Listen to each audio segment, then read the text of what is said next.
It's a small but avid crowd. That's fine. So, Ken Pereira, how do you pronounce your last name? Well, which version of it do you want? The one you liked best. Well, okay. I'll let you say it. So Pereira is fine. Pereira, if you want to get technical. But it's the Portuguese version of Smith. So that's the best way to, but Pereira is fine. So he's going to talk to us about producing Sondheim's Sweeney Todd last year at Eau Claire. Yeah, I'm calling it From Fleet Street to Water Street. I liked that. Oh. Uh-oh. Welcome, thank you so much. I've attended these before, but it's really exciting to be giving the talk for a change, both exciting and nerve-wracking. It's much easier for me to just get up and sing than to speak, so if I break into song, you'll know why. But I didn't warm up, so I'll just stick with talking. But today, there were four main things I wanted to go over or discuss. So the first is the process of choosing an opera to be part of the theater area season, because it's no small task. Even putting together a whole season, as my colleague Jennifer Chapman will tell you, it's quite the task. Then secondly, because this was done in an opera year, and we alternate between doing an opera and a musical every other year, so Sweeney Todd was an interesting choice, so I wanted to discuss a few issues of genre with that piece, and why I'm going to make my case for why I think it qualified for an opera year. And then third, I want to give a brief overview of the production process. This is, this is one of our forms of scholarly and creative work across the river. It doesn't result in an article or a book necessarily, but in a big production that many people see. So I wanted to discuss what all that entails, all the different facets of research and time and work that goes into that. And then finally, I just wanted to briefly share a bit about the joys and challenges of doing this with an entirely undergraduate cast, of which there are many joys, and yes, there are also some challenges. So again, like I said, I thought this topic might be of interest. When I received the email asking me to share some of my research, I was going through, okay, well, what are the things I've been working on, different things, and then it was funny because I was ignoring like the biggest thing I had just done. I was thinking like, okay, should I dig back into that research on like Verismo opera composers, art song composition? And I'm like, who's going to want to hear about that? But this big thing I had just finished working on, Sweeney Todd, I thought, oh wait, I can talk about this, because that dominated my life really for the better part of almost 2 years in my own personal research and thinking about it. So, and the thing is many of you, I think, probably saw the production, hopefully, and that's just the tip of the iceberg. So what I want to share today is a bit more about the rest of the iceberg that you don't get to see at the performance. So first, and I might ask my colleague to jump in at times, choosing titles for a season. It's no small process. I will always say this is where our big power of and comes in this moment, because especially with an opera or a major musical, this is a big collaborative effort within our whole department, not just the theater area. For me, for instance, being part of it, I'm technically music faculty, but I'm the one person that's the go-between with also the theater area. So it's not, I don't just get to walk in a room and say, we're going to do Sweeney Todd. That would not go over very well, because there are so many other people involved. When I was thinking about this and counting all the people involved, I realized there were 9 faculty members directly involved with the production between music and theater arts, and over 100 students between the two areas. So it is a major collaborative effort, and again, we're all working towards this goal of producing this show collectively. So how we come into these meetings when we're trying to figure out the next season is all the people who are going to be directing bring a list of shows they've thought about. And it's shows we want to do, shows we think would be, of course, what haven't our students experienced, that we think they should experience as part of their education, and so forth. And we have to bring in an idea of what the technical demands are, what is the casting, what is the period we're looking at setting it in, what are the set requirements, what are all these various parameters, what space we would like to use. Please jump in, Jennifer, if I'm missing anything. Oh, I mean, just budget. Budget. That's the biggest first question. Yeah. Our costume designer sits there, first thing she says, okay, are they fancy people or are they poor people? Because we can have a high budget show, but we have to balance it with everything else. So it's a puzzle. It has to be a collective decision. Right. Because it's a puzzle. Ken, I think that one of the most difficult things you have to do, which is very different than those of us who do not direct opera or operatic kind of pieces, is that we are often choosing shows 2 years in advance. And so Ken has to look at the pool of folks he has and ask himself vocally, where are they going to be in 2 years? So he has to predict that. Mm-hmm. Yeah. Fortunately, I've gotten it right so far. But yeah, that's the next thing I was going to talk about. For me, before that meeting, I have to have a bunch of little pre-meetings with the whole music side of things, because this involves the orchestra. Mm-hmm. So I have to speak with Nobu and say, these are pieces I'm thinking of. Which of these are possible for the orchestra? For them to for them to be at an appropriate level of challenge. I think in teaching, that's what we're always looking for. What is the appropriate level of challenge? If it's too easy, they get bored. If it's way too difficult, you're going to lose them right away because they don't want to work that hard. And plus, some things aren't possible. And that's the thing about opera, is it's truly a middle-aged sport. It's like the best part about getting older is my voice gets better as I continue to do this.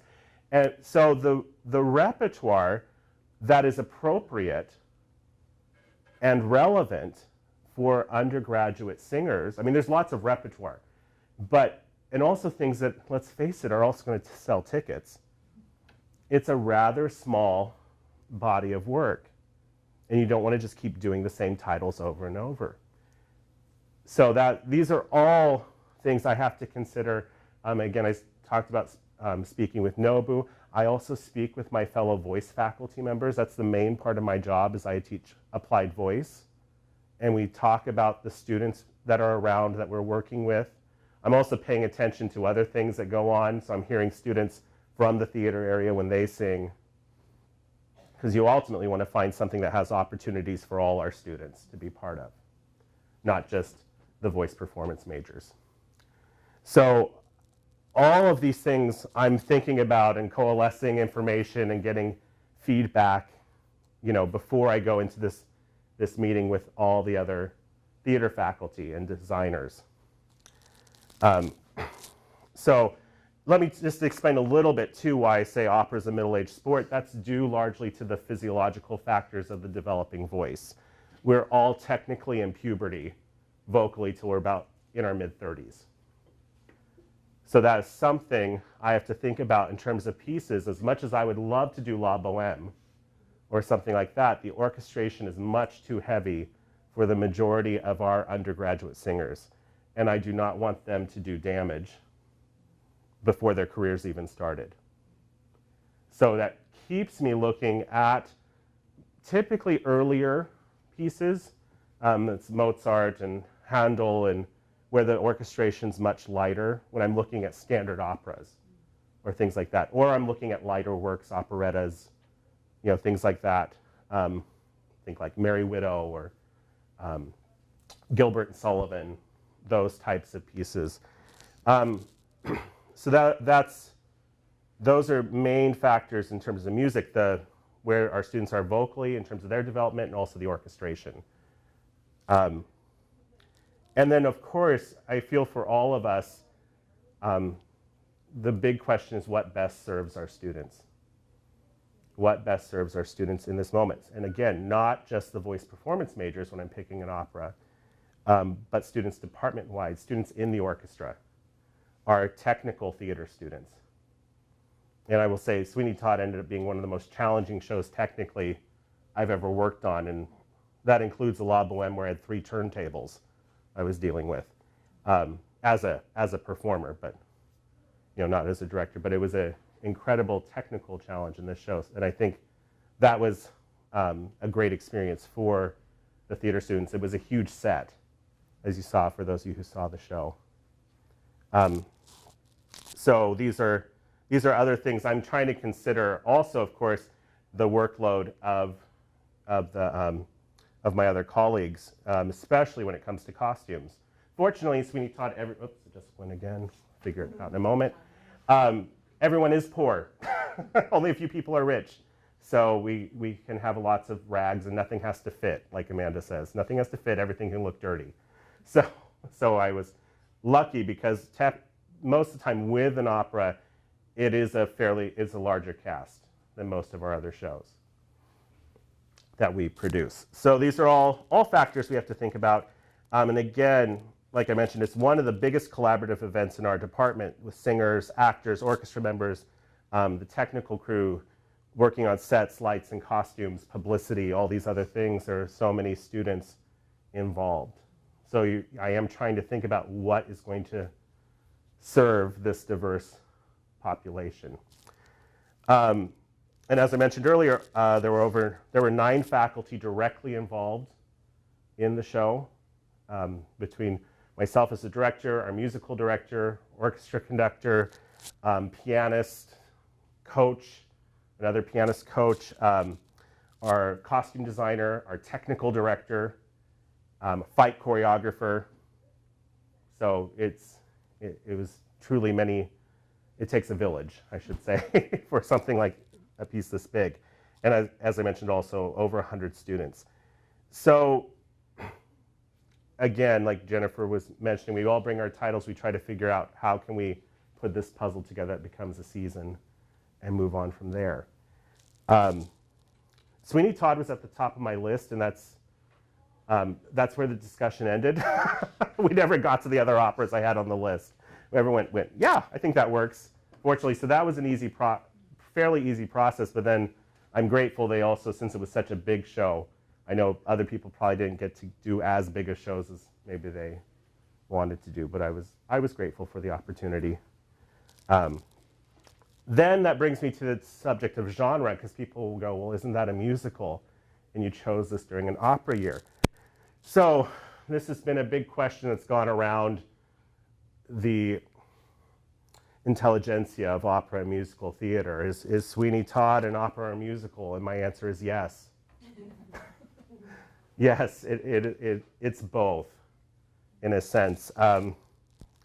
It was first produced in 1979, a musical thriller, and Stephen Sondheim wrote the music and the lyrics, and Hugh Wheeler wrote the book. And it's based on a play from 1973 by Christopher Bond, which is, Sweeney Todd. And there was earlier versions of that. The story itself came from a Victorian magazine called The String of Pearls. It was one of those penny dreadfuls where it was like an episode in each edition. And Sweeney Todd in England is kind of like, the boogeyman. Like, parents are like, eat your vegetables or Sweeney Todd will get you.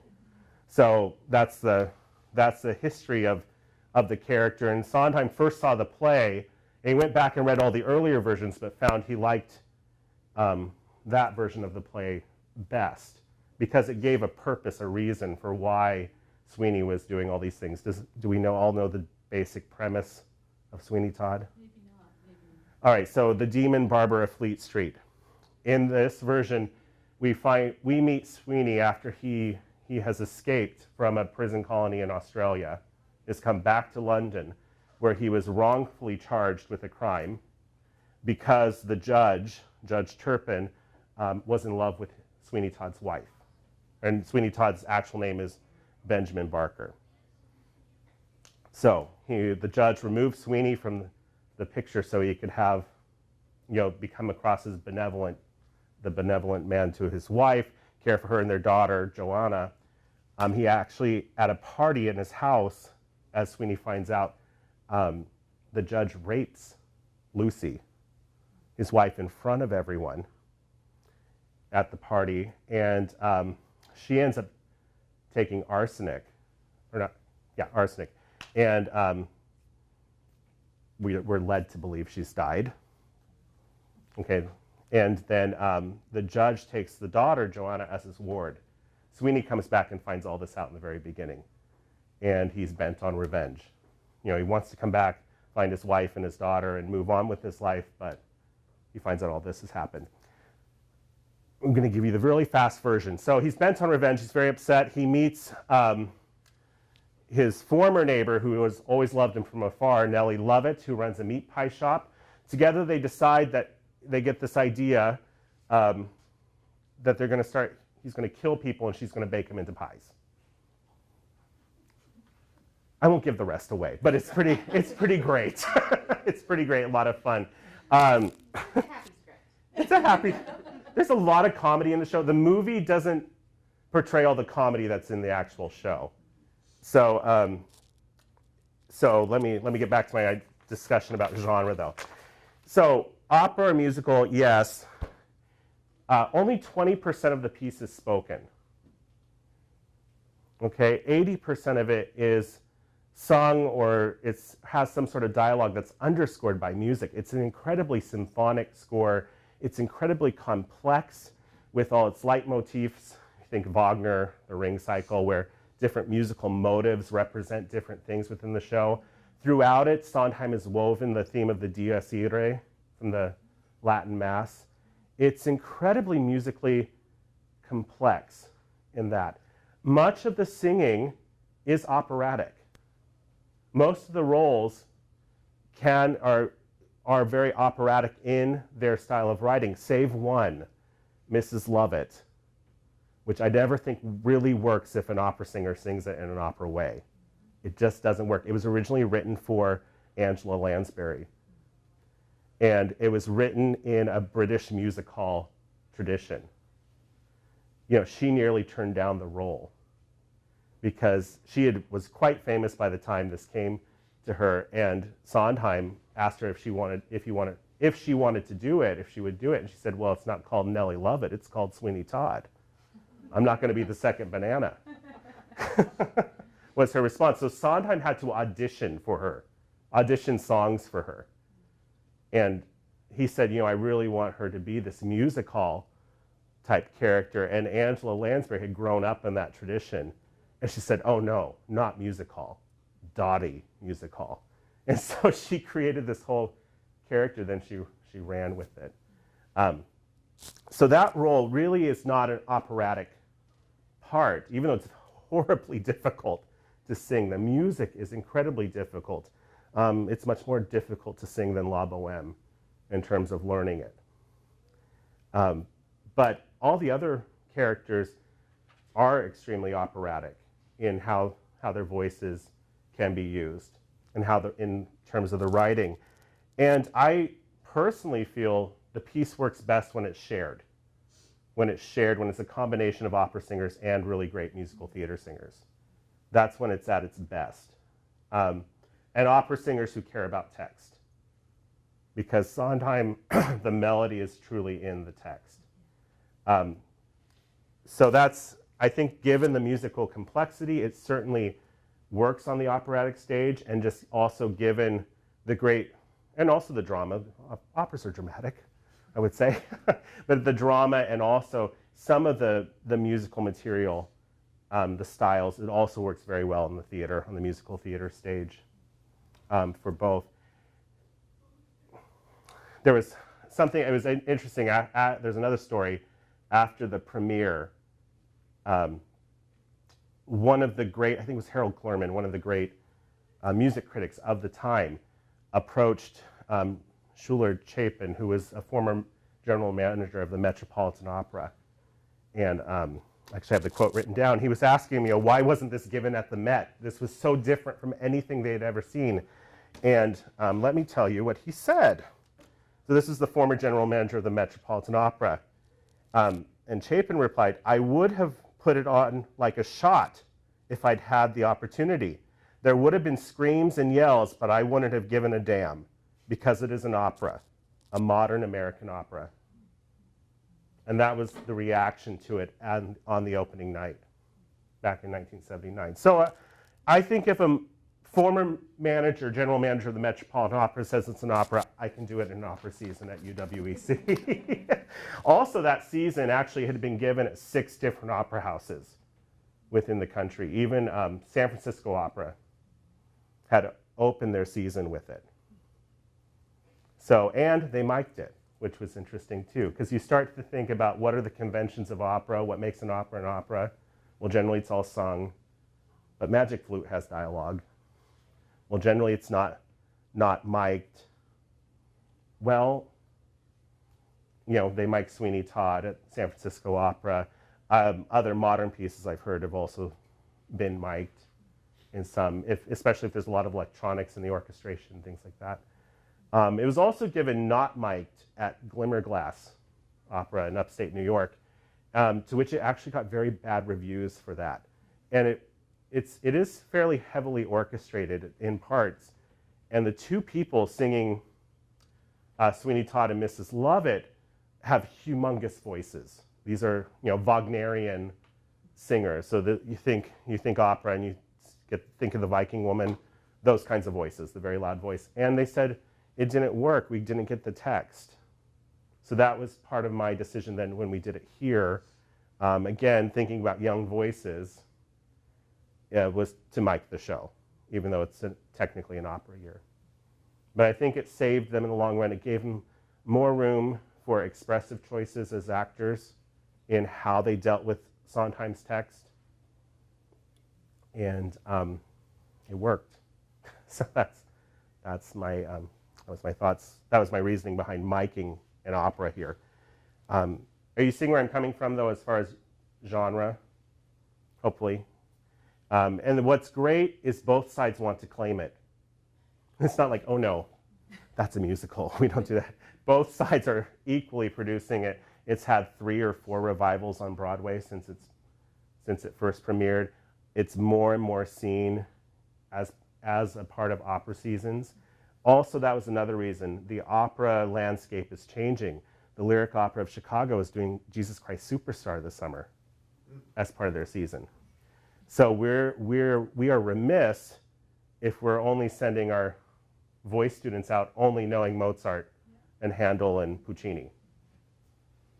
This is an expectation typically with young artist programs, apprentice programs, singers go into shortly after their graduate studies. They're doing most of the roles in these types of shows.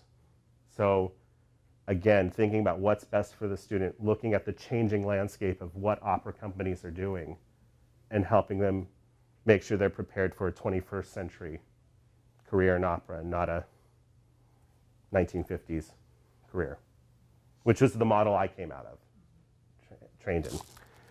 So moving forward, I just want to talk a bit now about what the production process was. I started thinking about what to do basically right after we closed Marriage of Figaro, which was the first production I directed here back in the spring of 2015. Because I went, okay, the first one's done. It looks like I get to do another one. I better start thinking about titles and start considering, again, looking at the students I have then, realizing that year's, freshmen and sophomores would be my juniors and seniors for the next production. And the rest of the students you don't even know. They haven't gotten here yet. So thinking about that, so you're paying attention, you're thinking about titles. I also had a prompt given to me by our technical director, James Swickey. And James is great for those of you who don't know him or haven't met him yet. You should meet James. But he said, don't a lot of people die in operas usually? When are you going to do an opera where people die?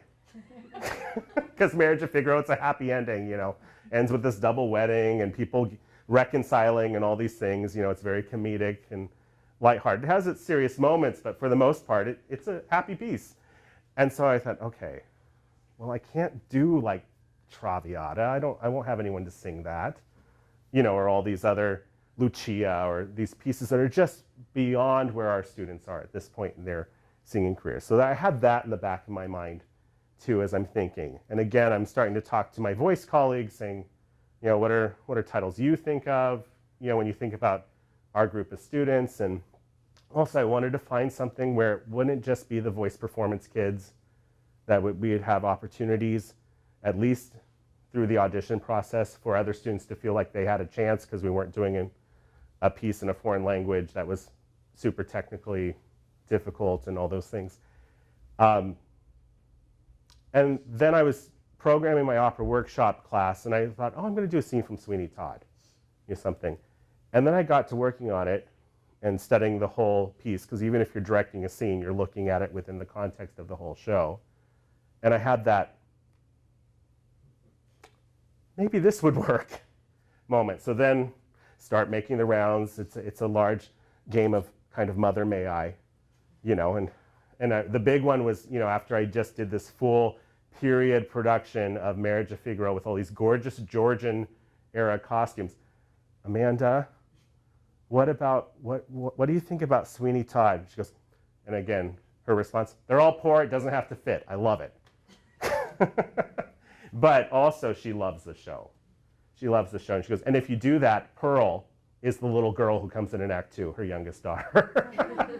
She had designed it once before, and Ruby, her older daughter, got to play that part. She goes, Pearl will be that role. I'm like, okay, done.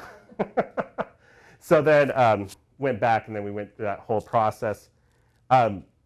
So let's see here. So I started again 2015, spring. Fall of 2015 is when we met and started discussing the operas, the list of operas. And like I said, at the top of the list was Sweeney Todd, and that's about as far as we got on my list. And I started, once I knew that, I started really intensely studying the score, the libretto, getting my hands on the previous versions of the plays, just to see what all information I could gather, doing a lot more research into Victorian London, even reading some Charles Dickens, because it's that world, you know, just to get a feeling for that world we were trying to create. And in fall, or also thinking part of that too, you know, in creating this world, thinking about what am I going to ask for the designers. I just can't walk in and say, well, we're going to do Sweeney Todd. Design it. You know, what is this world? I'm going to show you in a moment what I brought to them, so you can see where I was coming from. What cuts and additions to the score am I going to make? Because there's different ways you can do it. I don't think I want to include all the music from the show, because it'd be really long. But what tells the story, what features the characters, what best serves the characters of the story, and as well as our young students. And of course, and then you have to also apply for the rights and make sure you can actually do the show. You have permission to do it. So going through that process as well. So in fall 2016, early October, that's where our weekly production meetings began. And the first is the director's presentation, of which now I'm wanting to use this to share. So I just wanted to share a bit of this. This is what I brought to the designers. And I was also working with an outside set designer. So he had to see all this via Skype. And where I was showing them, this is my concept, this is my world of the show. And I wanted to keep it fairly traditional, but I knew we can't do totally traditional given budget constraints and things like that. So I want to show you what I presented and what we came up with. So this is, I'm just trying to set the world of the play. And all these images I found, a lot of them are actual, not this one necessarily, but some are actually from the period. So it was really fun to see what these people wore, what the buildings were made of, lots of factories and things like that.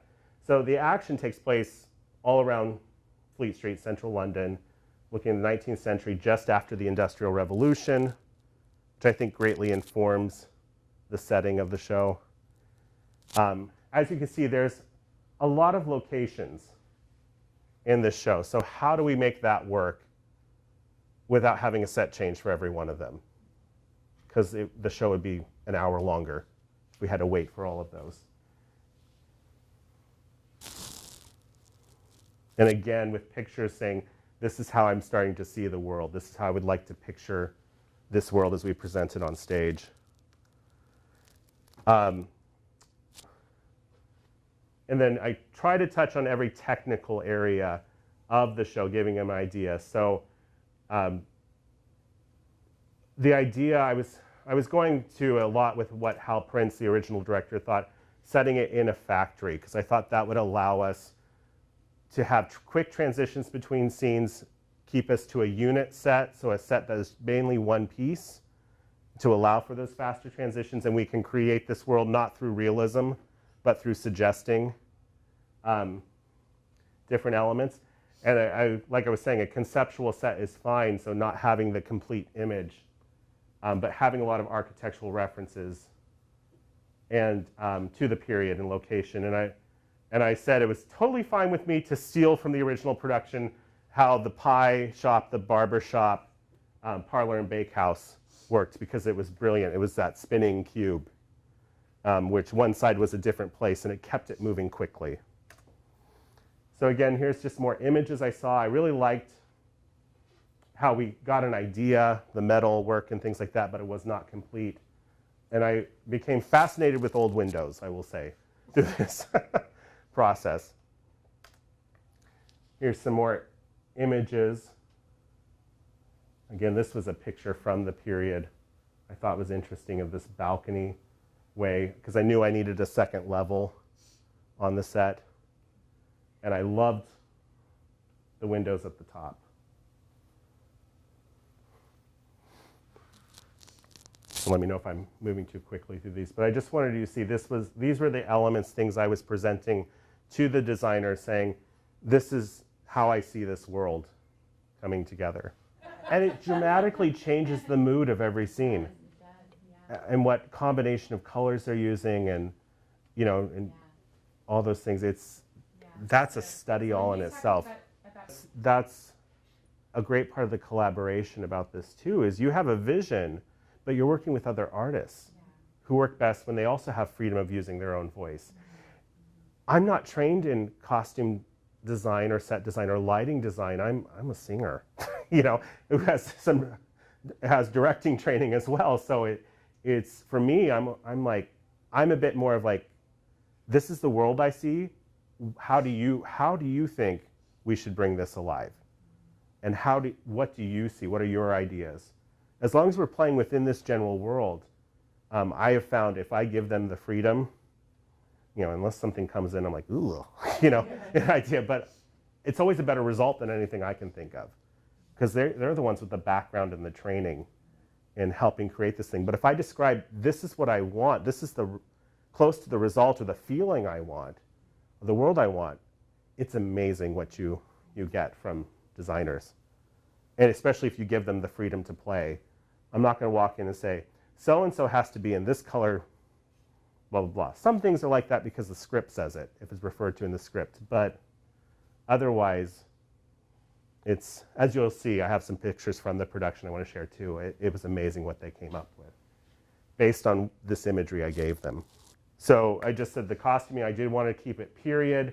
For the most part, we use natural hair, but if we need a wig, if I didn't have a blonde Joanna, I needed a blonde Joanna. So we would need a wig for her. Of course, I'd have a picture of a meat pie, because that's such a big part of the show in terms of props. And that was the fun part of the various weekly production meetings that followed. I received so many different versions of pies of people, our student doing props, saying, well, do you want something more like this and that, and drawings and different things like that, and figuring out what it was. We eventually ended up finding that the chocolate pudding pies worked really well for our pies that we had to eat. And so I was shopping at every Quick Stop in town and elsewhere to try to find these, because there's something you always see in stores until you're actually looking for it. And I bring them in, the actors to try, and they're like, "Wow!" I'm like, "Well, that's a good reaction." Again, just comments on the palette. I love the darkness of this photo, the fog, how the light is used. I thought moments of that, especially in some scenes in Act 2 really worked well. This is an actual photo from the era of two drunk women fighting, so I had to include it. So the ensemble, when possible, I did decide to double cast. And I'll talk about why a bit more in a couple of reasons. So a lot of the principal roles were double cast for this production. And about how many people will be in it too, because Amanda, our costume designer, needs to be able to plan, you know, how many costumes does she have to build or pull together. The chorus is so important in Sweeney Todd because they're the true storytellers. And that's why I also became fascinated with windows, because it's the idea that they're seeing everything happen. Everyone's just ignoring them because they're poor. The chorus is all poor, and they all have different jobs and things like that. So they're really the voyeurs of this production and telling the story. They're the narrators. So that was part of the reason for my fascination with windows. I'm again a period picture of a flower cellar, but to show Amanda, you know, this is kind of world I was looking at. Here's some more pictures from the period. You know, and clearly I was thinking about specific characters. I thought about Tobias, the poor orphan boy, the beggar woman, and others. Oh, no problem. Thank you.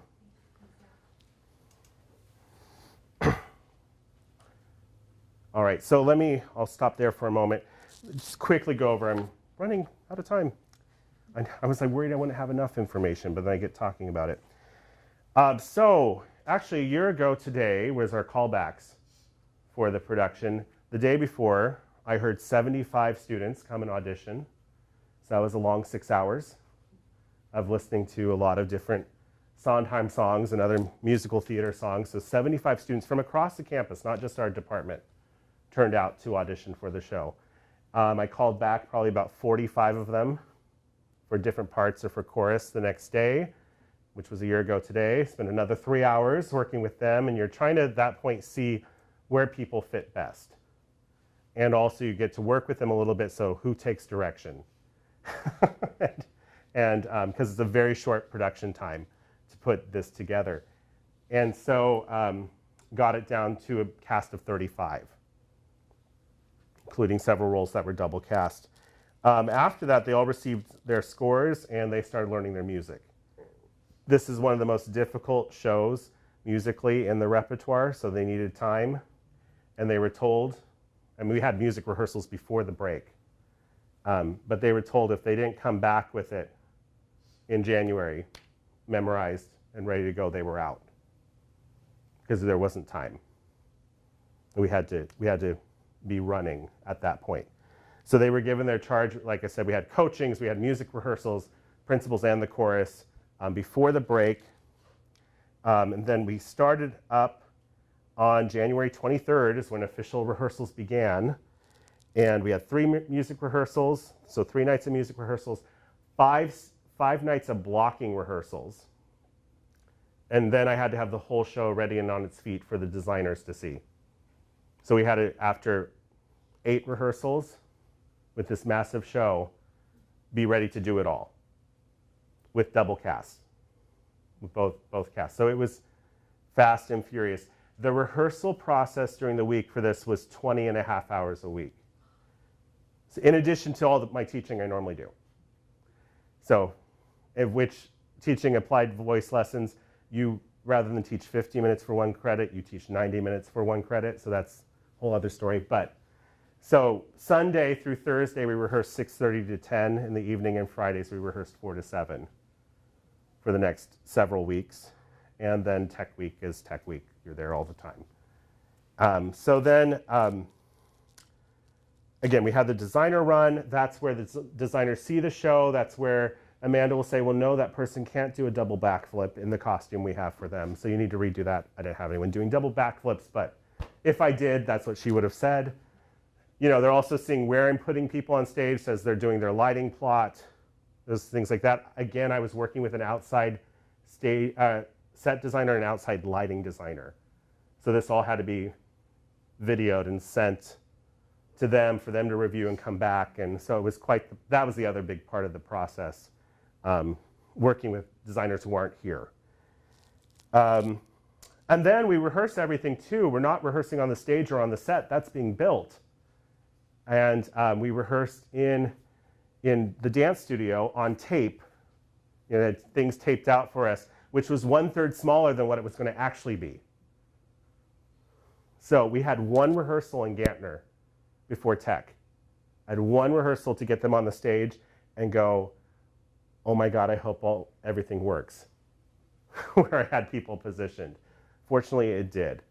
Only very few minor things I had to change and the cast handled it beautifully, moving from the tape to where now there was something with walls and stairs. You know, so they had one rehearsal to get used to it before we're running everything in costume and with the orchestra. So it's a real testament to their preparation that they knew the show so well, they weren't worried about that part of it. Then Tech Week. There's a couple great stories here, and then I will get to some questions. So a transformer blew 20 minutes before our first dress rehearsal down the street. Lightning struck it, and we lost power. So we had emergency lights on in the lobby and the lobby of Haas, where we did Act 1. We just set up the orchestra, I kid you not, in the lobby, and did Act 1 because there was no power in Gantner. We eventually got back into to do Act 2 in Gantner, but I'm running out of time. We couldn't do any of the body drops with the chair. For those of you who saw it, the body's sliding down, the chair flattening out. We rented the chair from the Guthrie. It was great. For $20. You can rent furniture from the Guthrie. So then day 2, because of that power outage, all the lights that were directly above the stage would not turn off. If you turned them on, they would not turn off. So then we had to go without those lights in the second show, our second dress rehearsal, and hired a very expensive electrician to come in and look at everything. And then the third show, or third dress, which was our last dress, I finally got to see everything for once. But then by that point, you can't make any changes. So we went with it. And then we opened on February 23rd, so 1 month after we started doing staging rehearsals, and did 8 performances. I want to show you quickly just some, based on all this was the rendering that I received from our set designer. So you can see lots of windows, a suggestion of the London skyline. Here's our meat pie shop, which rotated around on different sides. Joanna's balcony's over here, stairs off everywhere. We had this high rise back here. And then let me just show you a few images how this actually came to life then. So that's where James Zwicky, our technical director, receives the design and then makes it happen. It's incredible. And Amanda with the costume. So I wanted to show you some pictures while I talk about the joys and challenges. Mainly, I will say there were a lot of joys, especially working with this cast. They were so excited. Just see these costumes Amanda did. All the prosthetics on Amanda does makeup as well. The beggar woman's face. Oops. We were able to use lots of different levels. This is where Sweeney's finding out about what happened to his wife. We have Sweeney Todd, Mrs. Lovett, the evil Judge Turpin, the Beadle, his cop, and Joanna, the actress playing Joanna, but playing Lucy, his wife, in that moment. This wagon came on. It has a stage, was over 10 feet tall.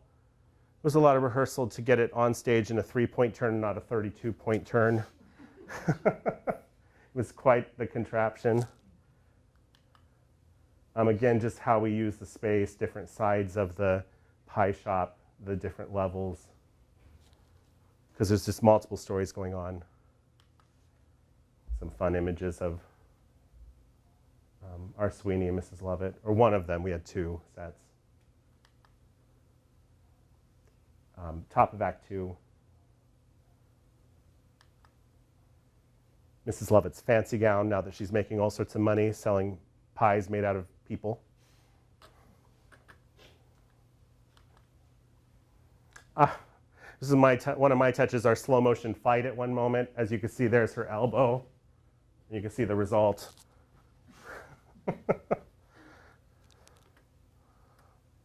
Again, this is just to show off Amanda's work as a costume designer. She's incredible. These were my strumpets, my ladies of the night with the cop, also just some other images of Anthony, one of our sailors, and the detail on these costumes, they looked poor. It was great. Just other images I thought were interesting from the show. Trying to tap into some of the melodrama using silhouette, things like that, melodrama of the period. Again, use of levels and space and light. Dead bodies, of course. Drama.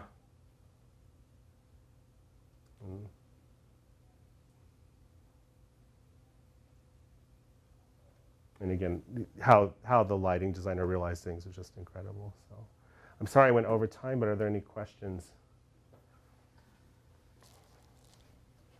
So you only had like 3 rehearsals where theoretically it was all pulled together, but then you had no lights at 2 of those, basically. I stayed very calm. But I think what made it work is, again, it was all this time putting into thinking it out. So what was nice is I wasn't so worried about, okay, my staging works. I wasn't having to redo much there when we moved into the actual space, because I'd really try to think out all the issues and use of space and logistics. So then I had free brain space to concentrate on, okay, what do we do if we have no lights? You know, or how do we rethink some things? So, but I hope, what I really hope today gives is a bit of a glimpse at the rest of the iceberg. About what all goes into it, and the sheer amount of people, you know, that are involved, and students that are involved, faculty and students. It's really exciting. So a student that's preparing for this is spending 20 hours a week? Yes. Wow. That's just their rehearsal time. Yeah.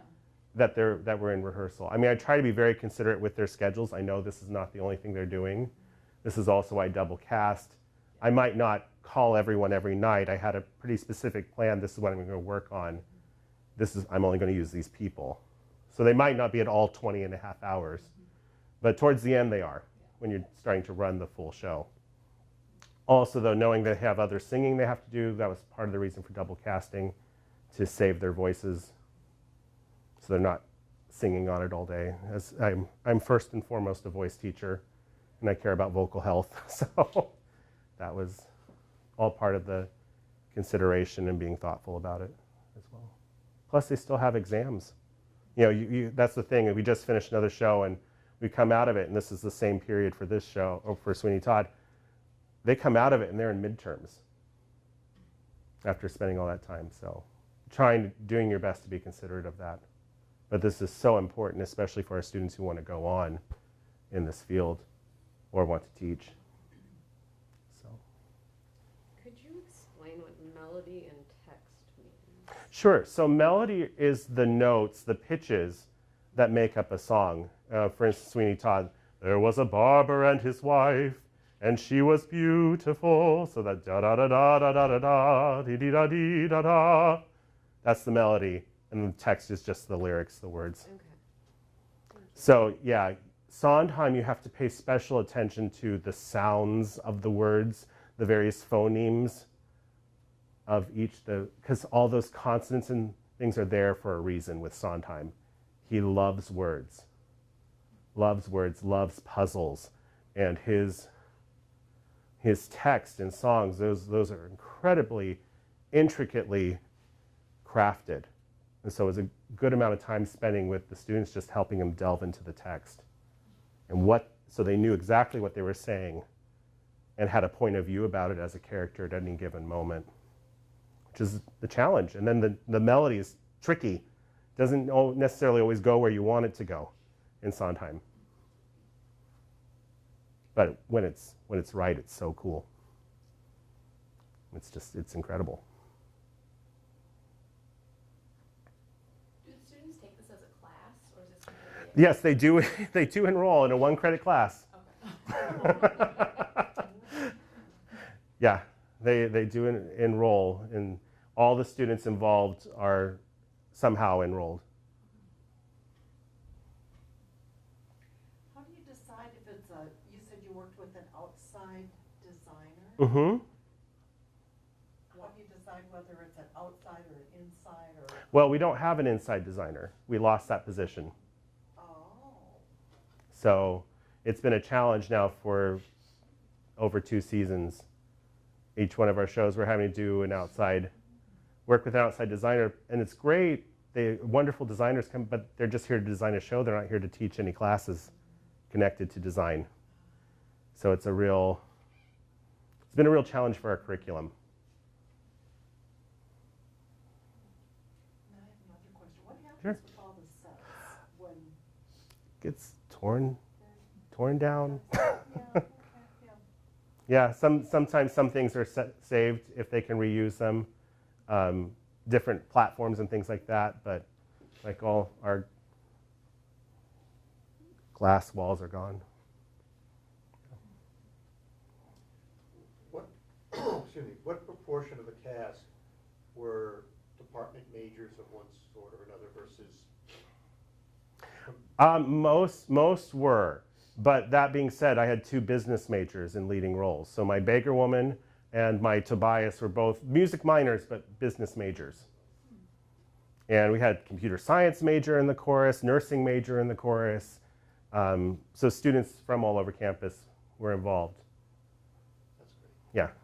Yeah, so the auditions are open to anyone. And honestly, like I had several senior vocal performance people that were very angry with me because they got in the chorus. But that's where their audition got them. I said, I'm not doing you any favors by giving you a part you didn't earn. So this person earned it. Welcome to The real world. real world. This isn't high school theater, so being a senior doesn't get you a big part. Well, I'm sorry, I'm way over Thank time. you so much. That No, was thank you. wonderful. Thank you for having me.